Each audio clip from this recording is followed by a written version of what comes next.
and welcome to Wrestling at Random. I'm Jeremy Deemer. And I am Adam Summers. And this is the podcast where every week we drop in on a weekly television show from a randomly selected territory. Yes, and randomly selected is the operative word there, as we are not choosing these shows of our own volition. We have dumped thousands upon thousands upon thousands of hours of pro wrestling television content into the randomizer. It could be from any company, territory, as you said, all around the world, going as far back as you can go up until 2010. That is what we are categorizing as classic, which, God, that's terrifying that 2010 is classic, but that's a story for another time. This week's show, I'm very excited about, Jeremy. When the randomizer pulled this, it's the first time in the many episodes of this podcast that we've been able to review an episode of TV from one of the two promotions that were the first wrestling companies I ever saw as a very young child. I'm talking 3-4 years old, growing up in Louisiana. Mid-South Wrestling. Mid-South Wrestling, promoted in Louisiana, Mississippi, Oklahoma, Arkansas, and parts of Texas. Bill Watts ran the promotion and was noted for producing award-winning television shows and drew many huge houses throughout the territory, particularly in 1984 when Bill Dundee was booking and Jim Duggan, Terry Taylor, the Rock and Roll Express, Magnum TA, the Midnight Express, Steve Williams, and Butch Reed were the headliners of the day. Business fell off over the next few years, partially due to the abysmal economic conditions in the region because of the decline of the oil business, and partially because of changes within the wrestling business. After an attempt to follow the lead of Vince McMahon and Jim Crockett to turn Mid-South Wrestling into a national company called the Universal Wrestling Federation, when that failed, Watts sold his company to Jim Crockett Promotions in 1987. Let's drop in on this weekly television show from December 7th, 1985. This is actually not that long. This is just months after I moved back from, our family moved back from New Orleans to the Chicago area. So it's safe to say I did not see this show live on television, but you go back a couple months and I'm pretty sure that me as like a 4-year-old kid was watching these episodes. We opened with a video package showing clips of action, and someone in the graphics department had just gotten access to the effect that adds trails to everyone and cool dissolves between clips. There's trails, there's cool dissolves. One of those dissolves is everything gets pixelated and then like repixelates as a different graphic. No, this opening, we see a bunch of stars, legitimate stars of professional wrestling, and then it is a tour de force, as you said, of 80s editing video effects. We go to the desk where Boyd Pearson welcomes us to the first night of the Mid-South TV tournament. I believe it's Boyd Pierce, if I'm not mistaken, but close enough. Boyd Pierce, a elderly gentleman here, a longtime voice of pro wrestling and of Mid-South, but here on the show, as we'll see, and on most episodes of TV, Boyd Pierce doesn't really say a whole lot. He's there. He may chime in telling us about a show that's coming up or have a stray comment, but this program, in all ways, really, it is the Bill Watts show, and that is the case even here at this desk. It is noteworthy, as we've talked about several different territories throughout this season 2 of the podcast, that this falls into the everything sort of is anchored by and revolves around the desk. If you go back to our show reviewing NWA Championship Wrestling from Florida, very similar setup with the desk where Gordon Soley was, kind of guiding us through the shows. Different from that all-star wrestling show that we reviewed where there is no desk. We see Vince and Pat Patterson briefly, but then that's it. Then it's just them calling the matches. And even the same thing with some of the other territories that we've reviewed. I think of Smoky Mountain, as one example. World Class, where you had the announcers in front of the ring before the show started, but not at the desk. So I'm already happy here because for a territory show, I want that damn desk to be there. It makes me feel good, feel comfortable watching the show. Butch Reed won the North American title. And because Reed had both belts, the North American title and the Mid-South TV title, he had to vacate the television title, which is why we're having this tournament. A 14-man TV title tournament. Bill Watts says that there is no bracket. There's a random draw instead, which it begs the question, isn't that usually how brackets in wrestling are chosen, kayfabe-wise anyway, for a tournament? We'll get more explanations later on about how they draw the bracket for this tournament, and I only get more confused. Well, I was just excited to hear that they were basically firing up their version of the randomizer for this TV tournament. They said, no brackets, randomizer only. So I tip of the hat to Bill Watts for being random in 85. When we see some of these matches, I'm actually wondering if it was a legitimate randomizer, not only picking who would wrestle who, but how they decided that some of these men were going to be the champion of television, that they had the opportunity. So these guys should not have even been on television, but no. We'll get to that. There's more important business to tend to because Bill Watts says that he has good news for us all. The prognosis for Ted Dibiase to return to pro wrestling has become positive, Bill Watts said. He believes that Ted Dibiase will be able to wrestle again. And then he mentions one of the overriding themes of this show, cards and letters. That's right. We hear Ted Dibiase on the phone. He says he will return on Christmas night. He wants Ric Flair or Dick Murdoch on Christmas night. We're told that Flair was fined $5,000, and we go to a taped interview for Flair's comments. Well, before we do that, there are a few things that I was amused by with the lead into the DiBiase phone interview. When Bill Watts says that he finds it very necessary to tell everyone that we forwarded all the mail to him to protect his address. That's right. Everything came to the studio. Yeah. And they delivered it to his home, so to protect his address. Yes, that's the exact phrase. And then also, Ted Dibiase was interviewed over the phone by Joel Watts. And then at that point, I thought, I wonder what a young Eric Watts was doing. Was he, studying early New Japan, getting an idea of how to learn the STF? Here in 1985, maybe a young Eric Watts had sent a card or letter to Lou Thez to ask him how to learn to do the STF.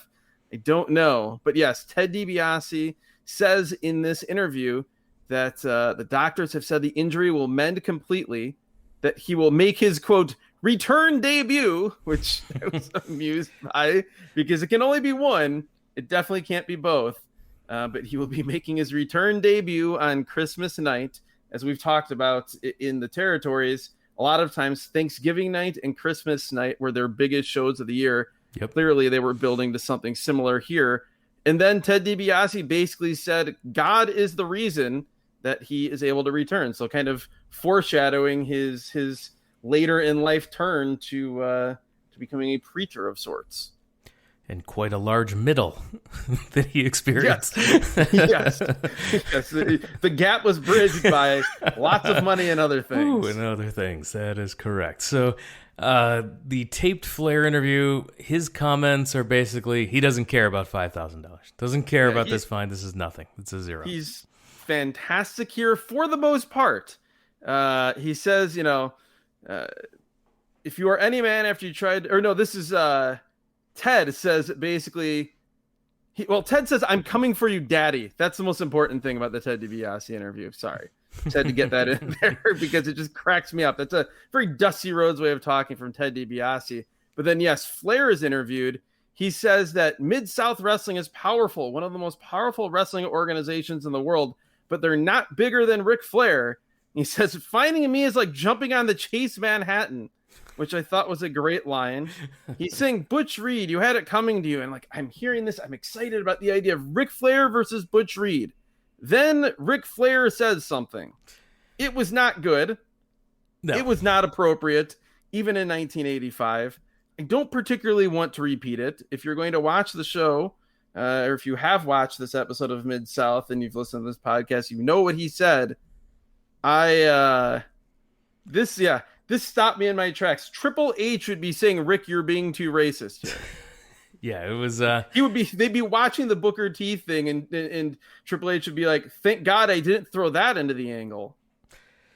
Yeah, this is the stuff they could say in 1985 on television in Mid-South. Somehow, it still blows me away that even in 1985, that things like this were being said on television. Like, not okay, and I was not expecting to hear that here, but again, it's Mid-South Wrestling in the 80s, so I guess we shouldn't be so. And it's Bill Watts booking. Correct. And so, you fast forward to 7 years later, just up the road in the southeast part of the country, Bill Watts running a wrestling company, and how that ended up in the courts. And so I guess none of this should have been shocking. Watts tells us that there has been a winner chosen for the Hot Stuff Eddie Gilbert portrait contest, but the portrait has been stolen. According to Eddie Gilbert. Yes, they won't name the winner tonight until they investigate what's going on. Yeah, we need an investigation here, not just about how the portrait got stolen, but what is this? I hope we'll learn more as it goes along. Ric Flair, just going back to that promo briefly, did have a couple good lines. There was some interesting stuff where he talks about that all you've done is bring me and Dick Slater closer together. He then says that Dick Slater once charged me $5,000 just to put my bicep around Dark Journey's waist. Dark Journey, the valet / girlfriend of Dirty Dick Slater here in Mid-South in 1985. So, as you said, we then go from this. The aforementioned Dick Slater and Dark Journey join the set for an interview. And Dick Slater, he has this robe that is like, it's basically exactly what you would imagine if Dick Slater and his sort of cowboy style told somebody to try to make him a Ric Flair robe. It's exactly how this would come out. It has jewels kind of on the lapel, and then he's wearing a Stetson hat. It's kind of like a mix between a Stetson hat and a cowboy hat, which is, yes, it's an interesting look combined with just this robe and who Dick Slater is. And then he goes on to talk about... I just like him looking at himself in the mirror in that robe and going, I need a hat. Give me that hat. That's what this outfit's missing. What does this lack? Hat. And then speaking of things that lack things, or people that lack things, Dick Slater, he says at least 10 times on this show that, this is an exact quote, Butch Reed doesn't have a gut in his body. He does. Which... I'm assuming he's trying to say the man doesn't have guts. Correct. But it appears as though he's pointing out that Butch Reed is in good shape, which he is. Oh, phenomenal! But not what he's trying to say here. Dick Slater is crazy. He's just a crazy man. The unpredictable Dick Slater, is what he's called here on this show. He also talks about Ric Flair being mad at him because Flair has spent $50,000 that Dick Slater hasn't collected yet. Guess there's a bounty of some sort. There's a bounty here, yeah, and Dick Slater's also been fined a bunch of times. We find out here as well. So he calls out the North American champion Butch Reed, but Bill Watts interrupts him, which is actually pretty great. Yeah, Bill Watts will have none of this. He goes, "Take up your request with matchmaker Grizzly Smith." He also says that Butch has whooped him twice. And so, yes, take up your request with Grizzly Smith. We go to commercial, but not before Dick Slater, not wanting to be left out, gets in some super racist stuff as well, saying as we go to the break twice that he will, quote, own Butch Reed. Dick Slater met his girlfriend valet, Dark Journey, when she was a stripper in Atlanta. She became his girlfriend, and he brought her in as his valet. And the Grizzly Smith that was mentioned here, you would know him as the father of Jake the Snake Roberts, Sam Houston. So that's the famous Smith family. Yes, quite the controversial and sordid history of that family as well. Yeah, that's another podcast. Yes, that's another podcast series. That's a spinoff for sure.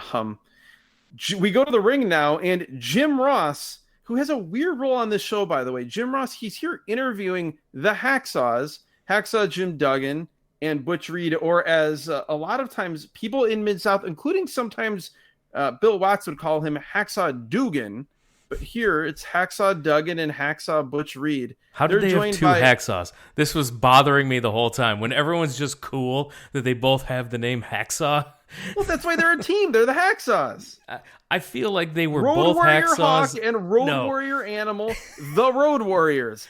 Hacksaw Jim Duggan / Dugan, Hacksaw Butch Reed, the Hacksaws. If they came in together as the Hacksaws and then had success in their single careers as both Hacksaws, I could see that. But I think they were better. Independent Hacksaws that had come together to form a team of Hacksaws, and that I want to know how we got who was first as a Hacksaw, and then who was the other Hacksaw that came in and said no, I'm Hacksaw too. There's room enough for two Hacksaws in the Mid-South promotion, and maybe we can occasionally team up as the Hacksaws. I love it. I love the idea that there are two men who were, as you said, independent Hacksaws that came into this territory and looked around and said, I probably need an ally. Who can I team with? Well, there's another man who has arrived in this territory that is also named Hacksaw. I am not friends with him. I may have not ever met him before. We have nothing in common, but because we had the nickname Hacksaw before, we are now bonded as brothers, and we will team. I like to think that Buzz Sawyer was being spoken of in the locker room, and a Hacksaw thought they heard Buzzsaw and said, wait, maybe there's room for one more on this team. And they said, no, it's Buzz Sawyer, not Buzzsaw. Okay. One never knows. It was the wrestling business in the mid-'80s, so I'm sure there are a lot of weird things happening. People are hearing and seeing things that weren't actually there, so it's possible. I did not understand what this interview was about. So Jim Ross is interviewing the Hacksaws and Jim Duggan's girlfriend, Deborah, and Duggan has taught Deborah some moves, so she's going to keep an eye on Dark Journey. Apparently she was beat up by Buzz Sawyer. Yeah, and Hacksaw Jim Duggan, we had the racism earlier in the show, and he figured he'd mix it up, spice it up with some misogyny, talks about how, a woman's place is not the ring, but I won't let no one put their hands on a girl. Deborah will keep an eye on Dark Journey. And then Deborah, one of the least charismatic human beings I've ever seen in my life. Had to be his real life girlfriend, right? That's the only way that this woman's on television. Yeah, she is not charismatic or I can't imagine having multiple options and choosing this person to be on television on your TV show. The best part about this, though, what is the first thing she talks about? Cards and letters. Of course. She talks about all the cards and letters that were sent. I'm assuming here that we were dealing with, the mid-'80s and what clearly apparently was a fairly misogynistic company, that they were not as concerned about protecting her privacy. And so I'm guessing all those cards and letters were sent directly to her house 100%. and not to the studio. She says that she can protect herself, though, after Hacksaw Duggan has taught her some moves. Then Jim Ross, who, again, he's in the ring right now ostensibly as an interviewer, he asks Butch Reed about Dick Slater, and at this point I notice the gigantic championship belt on Butch Reed's shoulder. It's hard to tell. North American title is huge. Yes. Yeah, it's hard to tell how nice or not nice looking it is. I don't know if it's a beautiful belt, but my God, is this belt whatever it's lacking in quality, it's making up for in sheer size. It is a monstrous championship belt. Yeah, Butch Reed says that he's beaten Dick Slater repeatedly, so he's hanging the not interested sign. He's not interested in wrestling Dick Slater again. So he tells him, until you come up with something interesting, I'm going to go on to bigger and better things like Ric Flair. Which totally makes sense.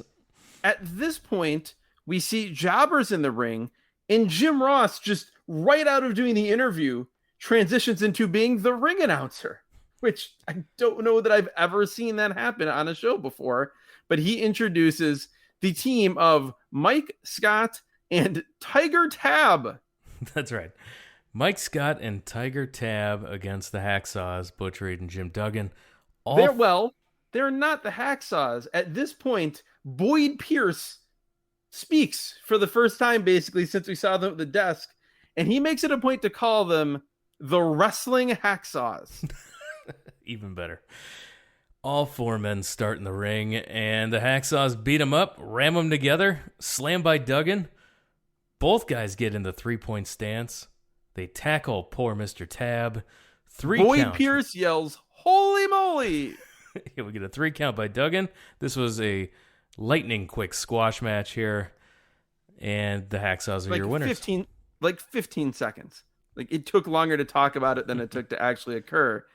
We go to commercial, we come back, and Jim Ross is in the ring, and he introduces these two men that are part of the 14 competitors here in the Mid-South region who will compete for the the television championship. They are Ricky Gibson and Tommy Wright. Yeah, I was struggling to identify the jobber as this match was starting. This was like on WCW Saturday Night when they would have like Bob Cook wrestle Keith Cole, and they call it like the Contenders Challenge, but it was basically like a match between two jobbers and one would actually win. That's basically what this was. I was also amused by the fact that this is a territory that had just very recently had for quite a while the Rock and Roll Express, and they're even referenced later in this show. And they had a guy named Ricky Gibson here, the mashup of the two names. It was also odd to me how Ricky Gibson looked like if Tully Blanchard gained weight and wore a red singlet. That's what he would look like. All comparisons stop there. His opponent, Tommy Wright, has a blonde, perm, curly mop of hair and then a dark mustache. It is an incredible look. That's right. Looked like he's a big Hall & Oates fan. But yes. So we have Gibson starts with head scissors, then goes for a flying head scissors. Oh my God. But Wright just falls backward instead of rolling forward. It was super awkward. They just crash into the ropes. It's very lucky no one broke their necks.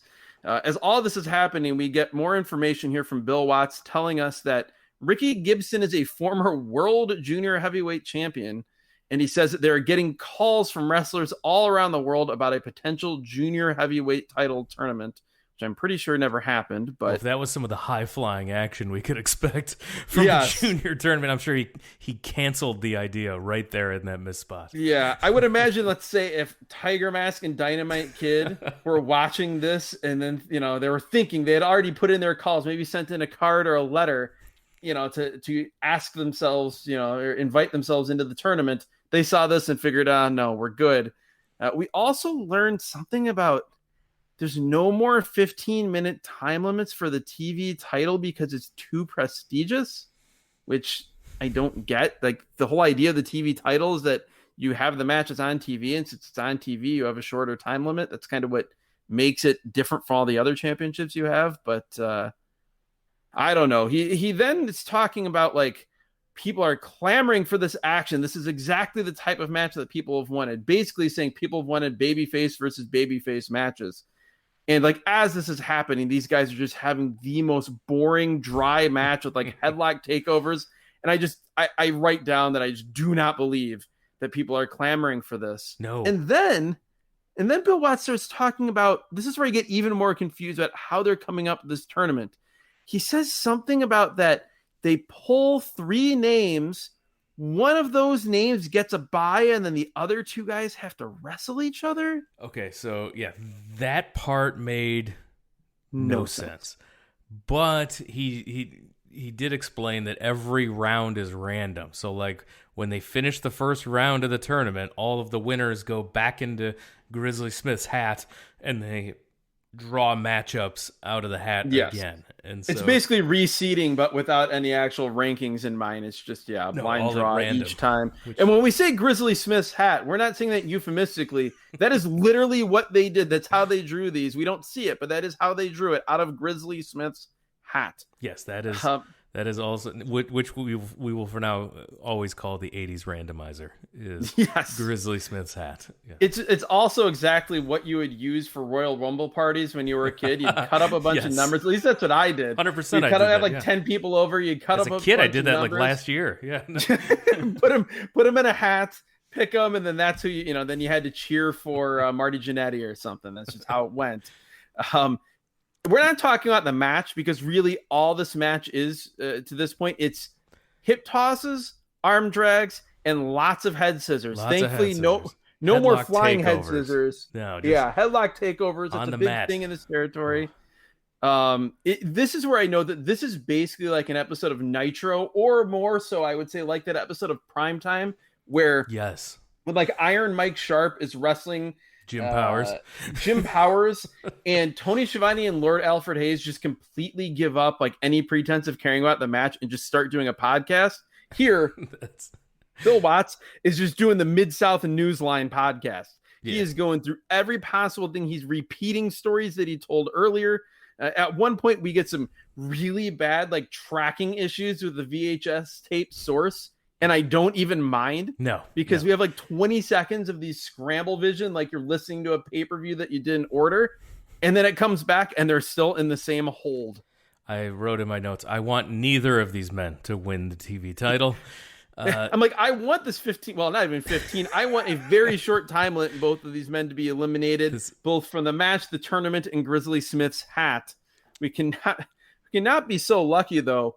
We then get towards the end of this encounter, Tommy Wright hits what has to be the worst monkey flip I have ever seen in my life. Yeah, he does a monkey flip, but Gibson holds onto the leg, and I thought it was just the world's slowest monkey flip, but something was happening because he held onto that leg. He rolls through and puts on a reverse figure 4 with the bridge for the pin. And this pin was awesome. Everything else about this match sucked. Yes. It was just the most nothing match you've ever seen. But then he hits this pin that looked like it was beamed in from another galaxy. He goes for a spinning toe hold, as you said. He holds on to this incredibly slow monkey flip and hooks on a spinning toe hold, crosses the legs figure 4 style, and then leans back in a bridging pin and gets the 3 count. Like, this was some straight up like lucha stuff. It was so weird here in this match. A cool finish to a nothing match. It was a nothing match, but it was perfect for Bill Watts to recap every single top feud and storyline. At the end of this match, I felt caught up on what's going on in Mid-South in this moment. And that's like great for everything. Dropping in. Everything that was going on in Mid-South. He told us that Brett Wayne was on his way to Mid-South. We talked about him at the Battle of Atlanta. Yeah. Yes. The brother of Buzz Sawyer, but he has integrity unlike his brother. We were totally caught up. The Mid-South podcast was a good listen. I'll subscribe. There's a Patreon. I may kick in $4.99. Maybe I'll kick in $9.99 like people can do with our Patreon. You can be Grizzly I would like Smith's to hat. be the randomizer. You want to be Grizzly Smith's hat? I want to be Grizzly Smith's hat. What a weird sentence, but yes. Sadly, unable to do that. I also wish that I could erase the next man from existence, just because I've always it's one of those guys that I cannot stand. It's kind of the way you feel about the Grand Wizard of Wrestling. Humperdinck? Oliver Humperdinck is in the ring as we return, and he is with... I did not know that you had an aversion to Sir Oliver Humperdinck. I think most of it is from when, in later years, he managed the Freebirds, and he was called Big Daddy Dink. I think that whole thing was the reason I couldn't deal with it. I think the name. So it wasn't the Big Kahuna years with the SST or well, that too. But no, he was Big Daddy Dink. Here he's just Oliver Humperdinck, and he is with one half of the tag team champions, one of my favorite wrestlers growing up, my dad's favorite wrestler from this time period. He loved Hot Stuff Eddie Gilbert. So did I. This is one of our first. Is this maybe our? No, we saw him very briefly on one NWA show, I think. Yeah, and he's on a Clash of the Champions. Yeah, it's but this is Eddie Gilbert. This is prime Eddie Gilbert here. And yeah, we did not get enough. I wanted more. No, we were no, that's literally what I write at the end of this match. I want more. Ladies and gentlemen, this match of Mid-South Wrestling, one fall with a 10-minute time limit. Hey, I'm going to do the introduction here, Ross. You just stand there and look intelligent if you can. Ladies and gentlemen, let me introduce to you one half of the Mid-South Tag Team Champions, Hot Stuff, Eddie Gilbert. And ladies and gentlemen, Hot Stuff's opponent at 215 pounds from the state of Texas, Steve Dahl. His opponent, Steve Dahl. Which, by the way, just imagine, what would it be, some 11 years later, 10 and a half years later, wasn't it Steve Dahl that was in the ring with Mean Mike Enos when Scott Hall came in? That's the same Steve Dahl. That is the same Steve Dahl. This is a very young Steve Dahl, not quite well done, if you recall that tag team. When he was it Timothy Well? Then he was Stephen Dunn, the Well Done undercard team in the WWF.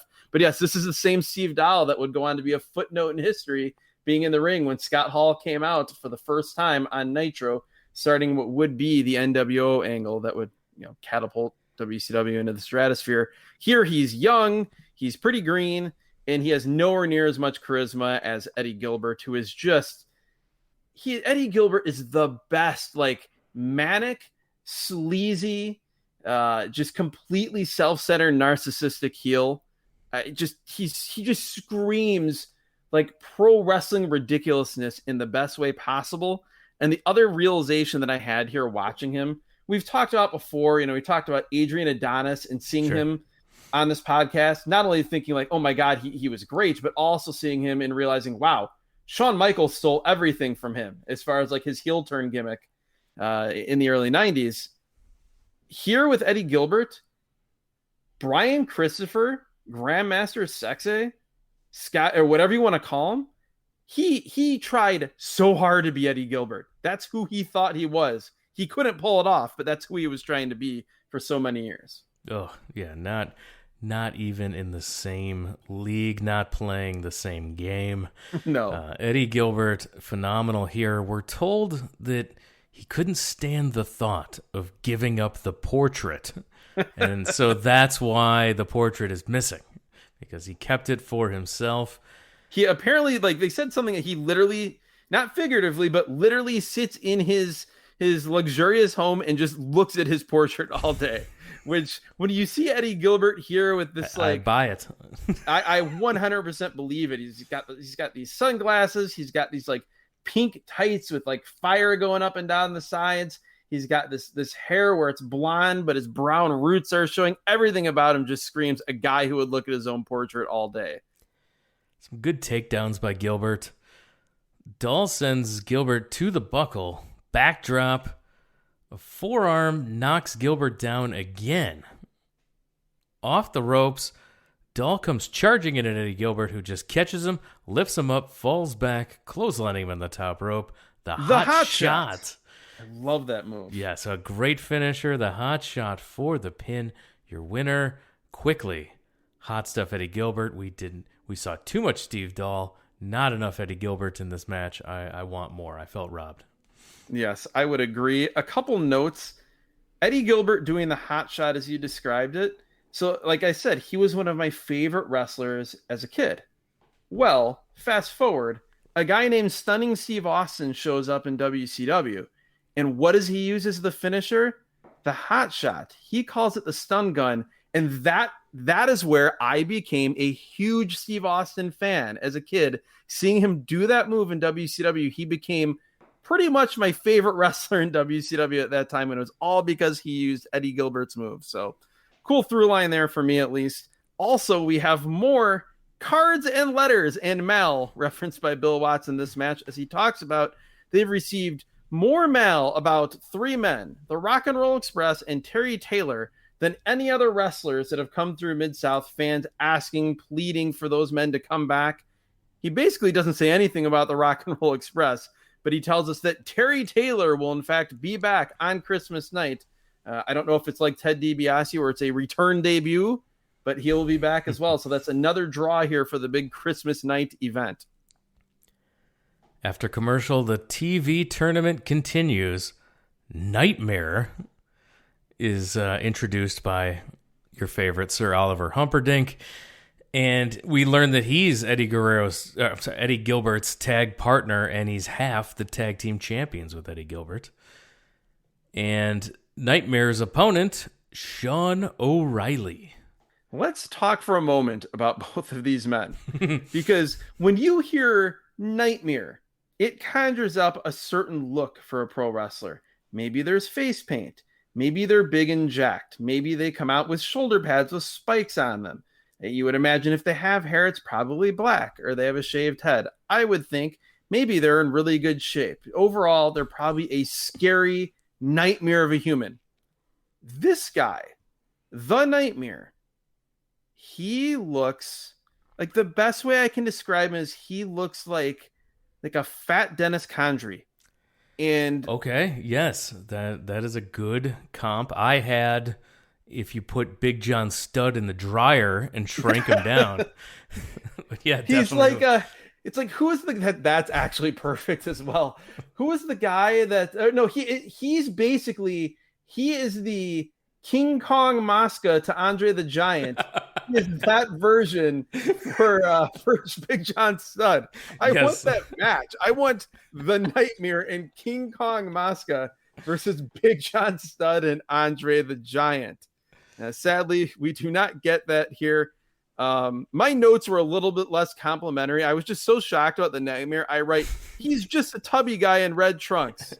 And that really is actually probably the most you need. Meanwhile, Sean O'Reilly, he's a guy in black trunks, very generic.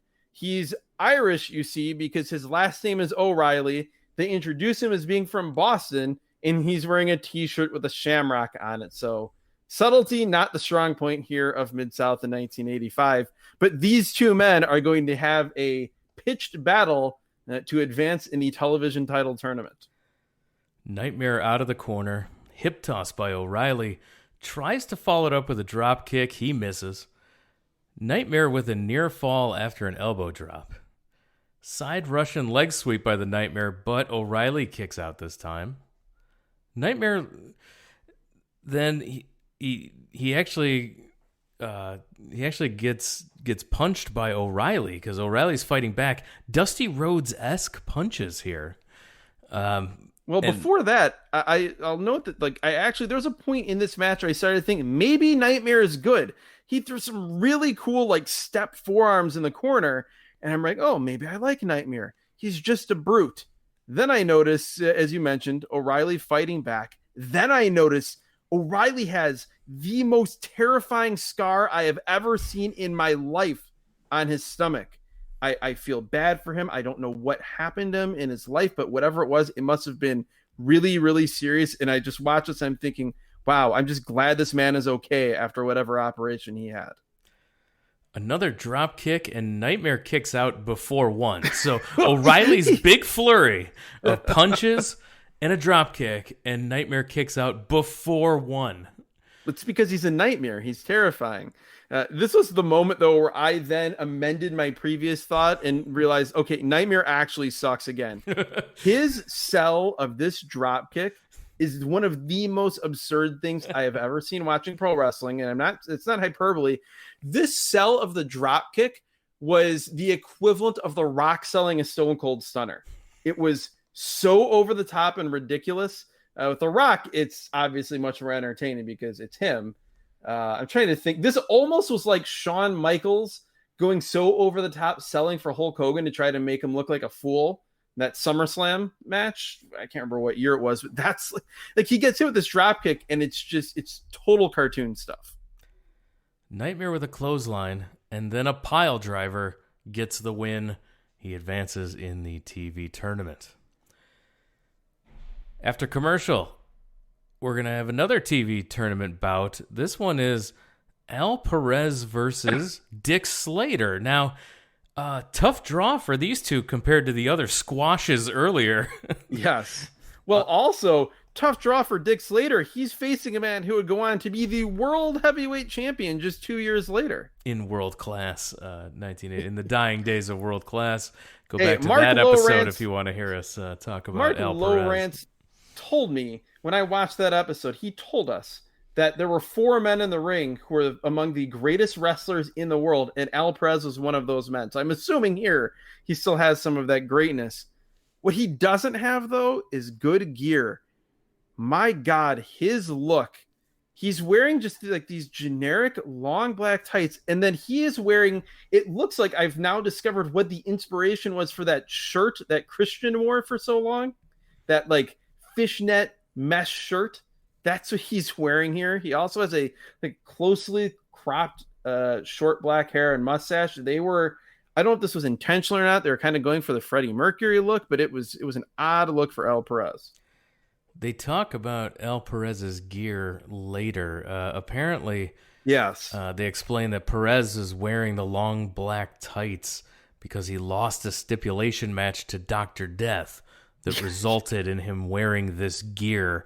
I need more information on this. What was why was this stipulation? Gear, why is this the stipulation? How did this build to you must wear these pants? The biggest question is, the thing that I immediately thought, if Al Perez defeated Dr. Death Steve Williams, is this what Dr. Death Steve Williams would have had to wear? Yeah. Or was it like more information? Each man picks gear that the loser would have to wear, you know, if but he these wins? are just like long black tights. I don't understand how this is a punishment other than like it's not cool. Well, were long black tights the young lion gear of Mid-South? And did this denote that Al Perez's path to the world heavyweight title and world class was being derailed because he had to wear the long black tights? Yeah, I don't know. His gear of choice, his preferred gear is short black tights. Exactly. So You're punishing him by allowing his legs to be a little warmer.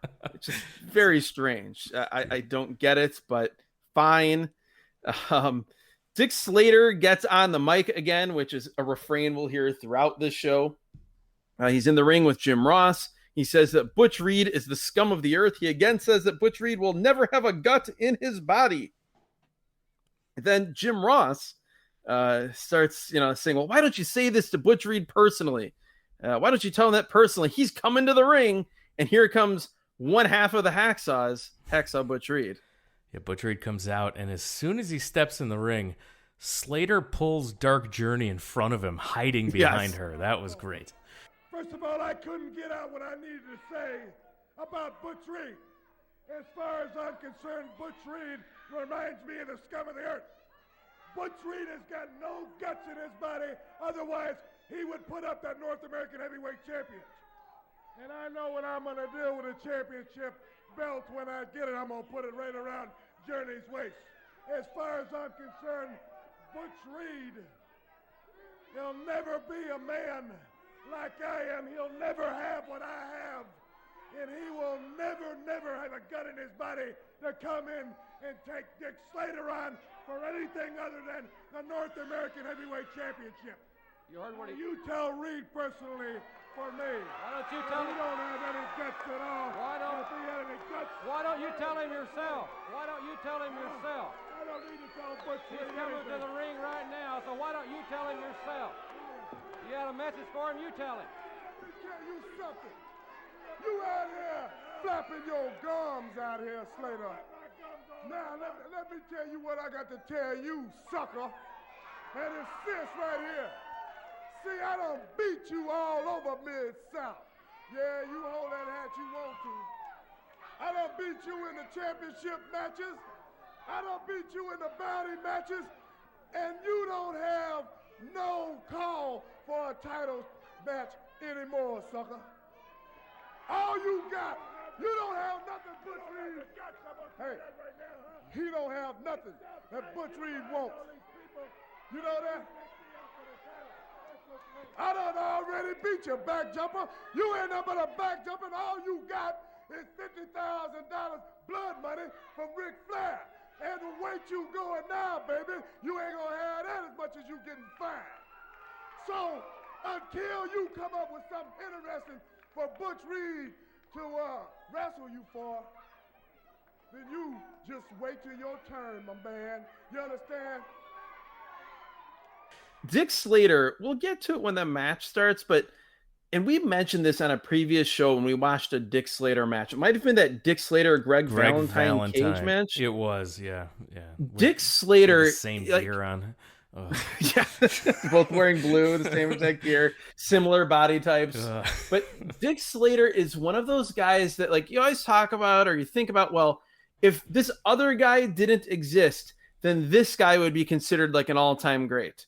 And Dick Slater, if Terry Funk never existed, sure, yeah, people would talk about how great Dick Slater is. But the problem is that everything that Dick Slater does, Terry Funk does so much better. But Slater still, everything he does is very Funk-esque, but nothing gets to that level. Reed is not interested in defending the title against Dick Slater because he beat him already. Then he gets an idea. He says, yeah, he again says, until you come up with something interesting, you have to get back in line. And as this promo is going and we see Dick Slater in Dark Journey, I think anybody can see where this is going. And that's, in fact, as you're going to describe, where it goes. Yeah, he gets the idea. He goes, I'll give you a shot. You don't have anything I want, but you have something I want to get rid of. You put Dark Journey on the line. I want her out of Mid-South. So if Reed wins, Dark Journey's gone. If Slater wins, he gets the North American title. This makes sense for why Butch Reed would give Dick Slater another opportunity. Totally made sense. Great promo, and move the program along. Big success. It was also great because, like you said, it made sense.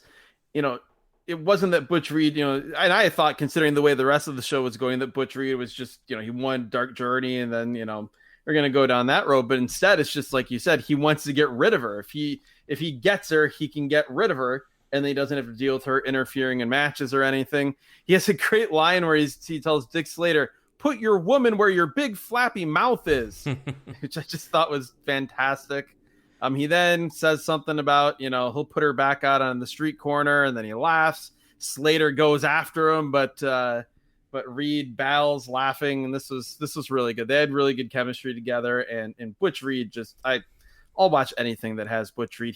We've talked about before on this podcast, guys who we didn't appreciate when we were kids, and as the years have gone by, I've grown to appreciate much more. And then with the opportunity of doing this podcast and seeing guys at different points in their careers, in some instances that appreciation's grown even more. Butch Reed for me is absolutely that guy. When Doom, as a kid, when I saw Doom, and I saw Butch Reed, but I was so little, here in Mid-South, seeing him in Doom, I always thought, well, Ron Simmons is awesome and Butch Reed sucks. As a kid, that's what I thought.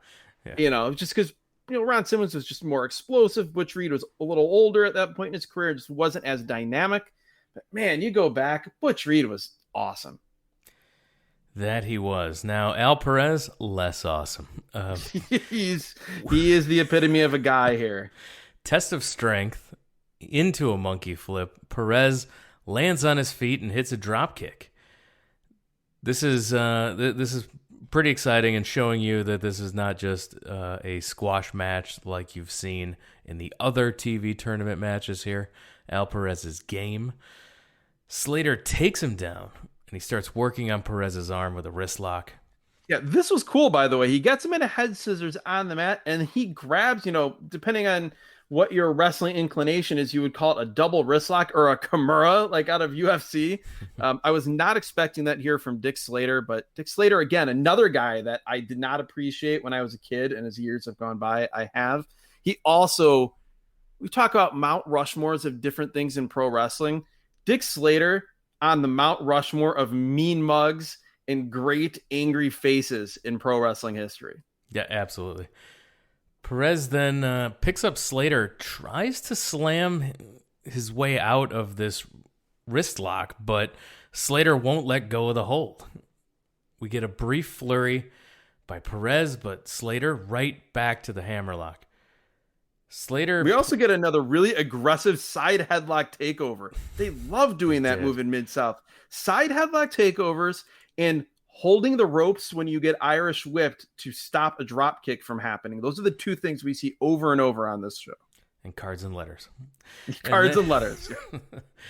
Pulls Perez to the outside. They trade some chops. Slater then, this was just a ploy to catch Perez coming back in the ring. The announcers saw it coming a mile Boyd away. Pierce pointed that out, which I love. That was a great, this was a Dick Slater special here. Going outside of the ring just so that he could get back in the ring first and then cut his opponent off as he tries to get back through the ropes. A dastardly thing from Dick Slater and fits his character perfectly. Yeah, back to the headlock takeover again. We get a backslide by Perez for a near fall. Slater goes for a figure four, but Perez gets a small package, another near fall. This is pretty fast-paced, by far the most fast-paced thing here on this show in this sequence. And then Perez with a German suplex for the pin, but Dark Journey puts Slater's foot on the rope. Good move. There it is, the suplex. Belly to back, he's got him. 1, 2. Dark Journey pulls Slater's feet over to the rope. I don't know if the referee, Carl Fergie saw it. She saved Dick Slater. He was pinned. Perez is upset. Don't turn your back on him, Al. Perez upset because Dark Journey saved Dick. He had Dick Slater pinned, and that would have advanced him into the tournament. Put Slater out. Elbow by Slater. He would have put him out because that's the story they're trying to tell, but Dick Slater already had his foot on the rope. Journey just kind of grabs his foot and keeps it there, and the ref sees it. But they're trying to say that she put his foot on there. So, it wasn't the best execution, but I got what they were going for. Perez goes for a backdrop, but Slater with an elbow to the back of Perez's head. Which looked awesome, by the way. A lot of times we Absolutely. see counters to the backdrop, either a kick to the chest or an elbow like this. I don't know that I've ever seen, this is a very simple spot, but I don't know that I've ever seen it look better than how Dick Slater did this here. Just very cool, simple stuff. And he goes for the pile driver, but a backdrop counter by Perez. Perez rolls up Slater, Dark Journey on the apron. Slater then uses the tights to roll through, rolling up Perez, holding the tights, gets the pin. Dick Slater advances in the TV tournament. Yeah, this was a really fun match, especially by the standards of everything else on the show. El Perez was fine. He would, regardless of whether he won the world-class world title or not, he would never go on to be great, but he would go on to be better than he was here. But he was perfectly fine. I thought Dick Slater was really good here. Not like Adrian Adonis level or anything, or his closest comp, Terry Funk. Again, never reaches that level, but for what he is, he's perfect for what they're using him for here. And glad to see finally a really good wrestler make it through to the next round of the tournament. But that's not all. We have a standby match. After commercial, Jim Ross lets us know that we have time for our standby match, which we always talk about here. We love the idea of a TV show. You have to plan for the worst case scenario that the match will go the time limit draw. So in case the matches end earlier than the allotted time limits, you need to have a standby match ready. And they did reference this earlier in the show, too, that this match was standing by. So it's one of those things that it's a lost art in pro wrestling television to have that, as you mentioned, for a believability factor. Would love to see that come back, and was happy to see that here. Buzz Sawyer and Dr. Death Steve Williams. My God, terrifying. Versus Jimmy Backlund and Mark Cooper. Now, I have thoughts. Oh, do you know these are some quality jobbers here. I was so happy to see Jimmy Backlund and Mark Cooper. Well, they are. First, we'll get into Mark Cooper, who the only way you can describe him as high school gym teacher. and he's in very briefly in this match, and to me it's pretty clear that he is completely untrained. His tag team partner, Jimmy Backlund. Well, first let's laugh at his appearance, because with jobbers that's what you do. Both these guys, they're skinny guys. They have ill-fitting wrestling gear. Yes. And terrible hair. Mark Cooper has like a balding hair that he has not acknowledged that's the situation, but that is clearly the situation. His tag team partner, Jimmy Backlund. He has a ginger mullet. He does. He has a mustache. Do you know who Jimmy Backlund is? And I did not have to look this up. I had remembered this, and then I was able to look it up. No. Do you know who he is? No, I do not. Would you believe me if I told you that some 8 years later in Smoky Mountain Wrestling, Jimmy Backlund would be one half of the Heavenly Bodies, teaming with Dr. Tom Pritchard, managed by Jim Cornette? This is Jimmy Del Rey. No way. That's impossible. Yes, it is not only possible, it is true. Wow.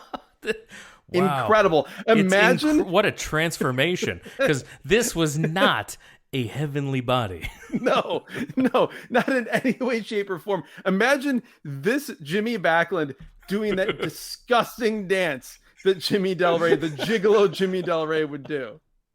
Oh gosh, no, this was these two guys, I can't imagine. I'm gonna have to go do a side-by-side comparison, because I don't see it. Do you also recall, by the way, his brief run on Nitro and WCW was like, it was either Jimmy or I think it was Jimmy Graffiti. This I do not remember. But yes, I guarantee you, this is Jimmy Backlund. Look it up. It is Gigolo Jimmy Del Rey. Clearly he found his gigolo nature some in the 7 or 8 years intervening, because it was not here. These are two glorious just geeks of jobbers here, and I'm salivating knowing that these two men are about to take on Dr. Death Steve Williams, Buzz Sawyer. This was so Buzz great. Sawyer. This is my favorite thing on this show by a mile. Yes, Buzz starts out destroying Jimmy Backlund. And Sawyer, he screams as he drops an elbow on the guy and then starts choking him on the mat. We've talked about it before, seeing him here even a little, like, he is an absolutely terrifying wrestler. And then we'll see it even more in the promo afterwards. I still hear, as a nearly 40-year-old man, this is 36 years ago, and I am getting scared of Buzz Sawyer as I'm watching this. His combination of intensity as far as what he does in the ring, and then his screaming and grunting, like almost anyone else doing this character, it would come off as just sort of camp, and you would laugh, and it wouldn't really have the intended effect. But he's just so good at being Buzz Sawyer. Yeah, he was less gross than the Buzz Sawyer in the late 80s WCW run with Terry Funk and the Great Muta and Gary Hart. He was always more like just more out of shape and greasy and just gross in that run. Here, he's less. How old was he? Because didn't we do this before when we talked about him? And like, it was shocking how not old, old he was. Yes, and he's very not old here. He was not old then either. And this is just barely 2 years after the last Battle of Atlanta, Buzz Sawyer versus Tommy Rich, which if you have not listened back to that podcast from season 1, I know you and I would highly recommend that, Jeremy. One of the favorite shows. One of our favorite shows that we've watched, and one of the best podcasts we've done. And if you want to hear all about, I think we could comfortably say Buzz Sawyer's most famous and best match of all time. So wait, he was born in 1959. So this man was 26 years old here. 26 years old, which means he was only 24, maybe not even 24.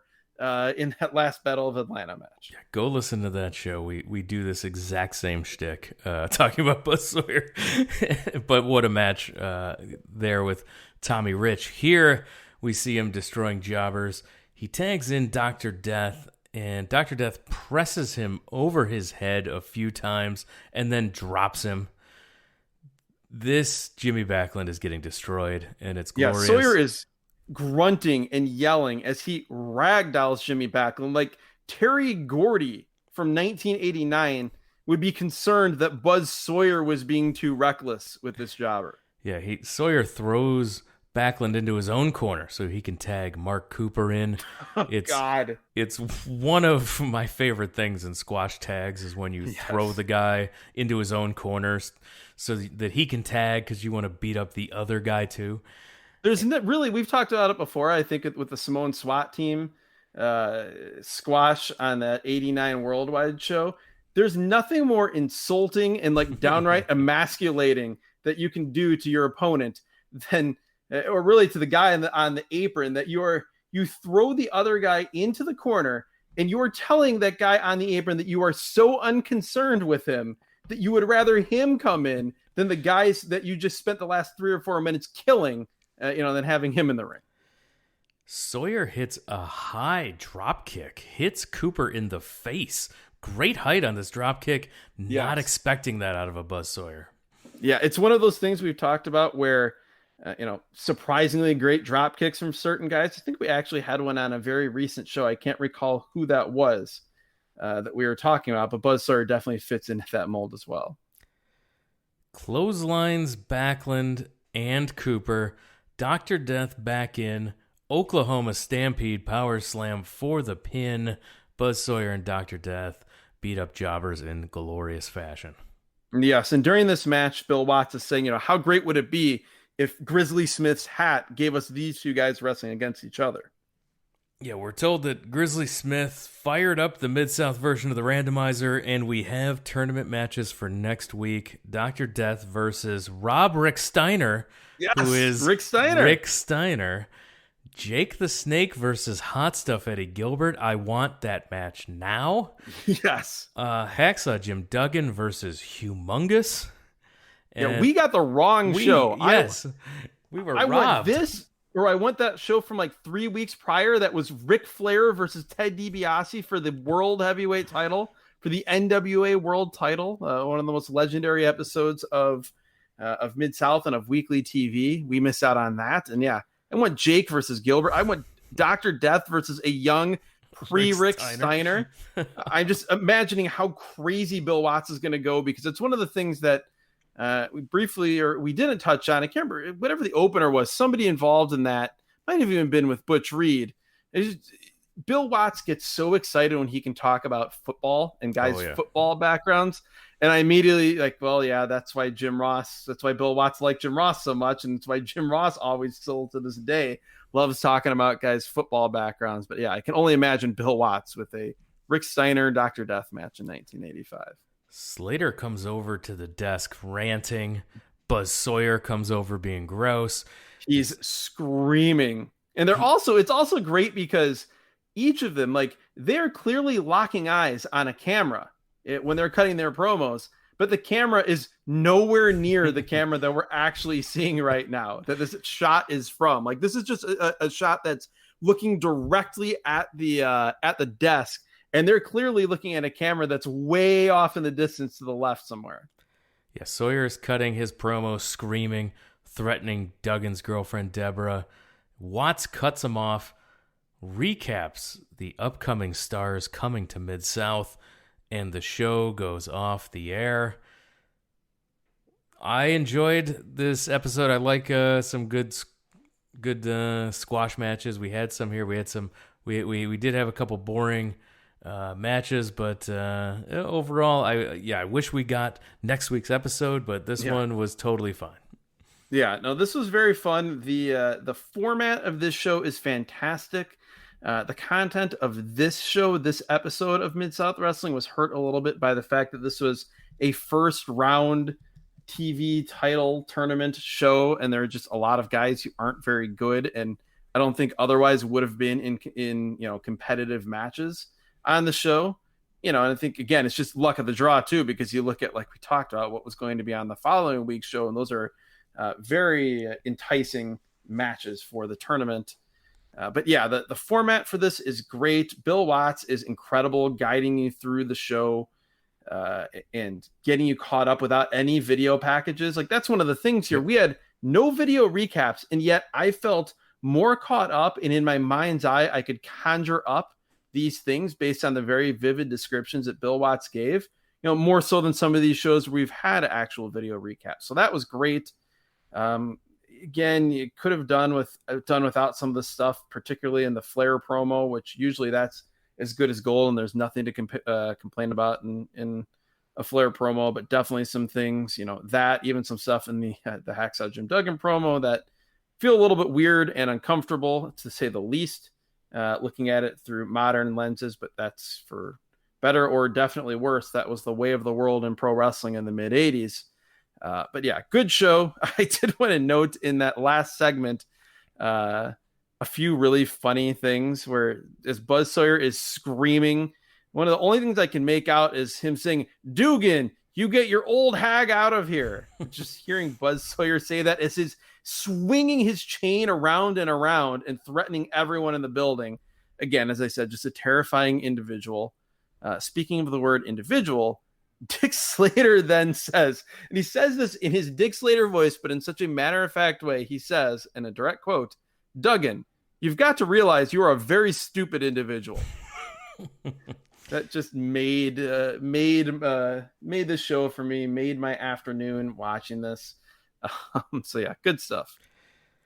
We'd love your thoughts on Mid-South as well. The best way to interact with the show is to send us a message on Twitter at WrestleAtRandom. If you're off of Twitter because it can be a cesspool, we get it. We also have an email, wrestlingatrandom@gmail.com. We want to hear your thoughts on the show. We want to hear your thoughts on other shows you're watching. The entire back catalog is out there. It is all evergreen content. If you went, based on our recommendation, went back into season 1, listened to the episode all about the last Battle of Atlanta and have thoughts to share, we want to hear those too, because it's evergreen. It's out there. Just because you haven't heard it yet, good news, it's new to you. You don't have to wait till next week's episode. You can go back to the archives, hit stuff that you missed. And if you're all caught up and you've listened to everything already and you still want more content, good news. We offer a Patreon, patreon.com/wrestlingatrandom, where you can sign up for the tier that will give you access to the bonus feed, where we have full-length shows, we have random matches, we have stuff that doesn't fit into this free feed here that the randomizer pulls. It's only a match or two. Okay, well, that's going on the Patreon. We have full shows where people have chosen the tier where you could be the randomizer. You can executive produce the show. You can choose what podcast we're going to review, and you tell us the show, we do the podcast for you. And so we've had a few of those. The Hell in a Cell, Undertaker, and Shawn Michaels, the first one from Bad Blood, Clash of the Champions 9, Dynamite Kid versus Tiger Mask from 82, 83. Ric Flair versus Barry Windham from Worldwide, NWA World Title Match 5-star classic. A lot of 5-star match reviews on the Patreon feed. So and some wacky bad stuff too. Don't be concerned that we're only talking about the cream of the crop. There's some stuff that definitely doesn't fit into that category as well. So if you want to have a laugh, that is right there for you. If you're listening in linear fashion, we already are into the double digits of episodes on the Patreon feed. So if you like you said, Jeremy, if you've listened to the around 50 episodes already of the free feed and you want more, you've got there's a bingeable amount of stuff already there on the Patreon bonus audio feed, and those are new episodes that come out each and every Thursday, in addition to this free feed that you get new episodes, as you know, every Sunday evening. So make sure you're following us on social media to find out what shows we're reviewing for that week on both the Patreon bonus feed and the free feed.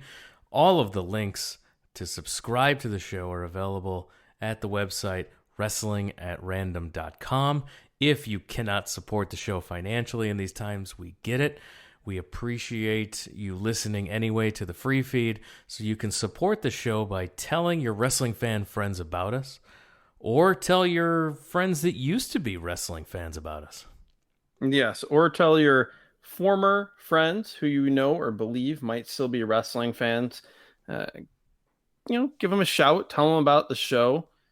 Maybe tell them about 2 podcasts. Tell them about this one, which is really good. They'll listen to it and they'll like it and think, wow, maybe this guy's my friend. And then also tell them about a really terrible podcast. Make sure you tell them about that second. They'll listen to that and then think, oh, God, this guy's still a jerk. And then you'll never have to talk to them again, but you'll have helped us out. Yes, and we appreciate all of the help we get from all the listeners. We appreciate all the interactions. We respond to every single one of them. So please make sure that you keep those coming. Again, wrestlingatrandom.com for all the information. And with that, we're going to wrap it up. Adam, thanks for joining us. Definitely. Thank you, Jeremy. This was a fun walk down pretty close to memory lane for me, as I said, Mid-South, along with World Class, one of the 2 promotions I grew up on. So good times. I've been wanting to see a Mid-South show for a while and review it on this podcast. We finally did it. We didn't mention, very quickly, we should say, favorite and least favorite things on the show. And again, the worst thing on the show, obviously, the stuff in the Flair promo. But taking that out, for me, favorite thing, Buzz Sawyer and Dr. Death killing a young Jimmy Del Rey and Mark Cooper. Yes, that fantastic was phenomenal. Squash. Least favorite thing, that terrible, boring junior heavyweight tussle for the TV title tournament. But even that wasn't terrible because it was a backdrop for Bill Watts to tell us about everything going on. Yeah, we're totally in agreement on both of those assessments. And with that, we're going to wrap it up. Thanks, everyone, for listening. We'll talk to you again next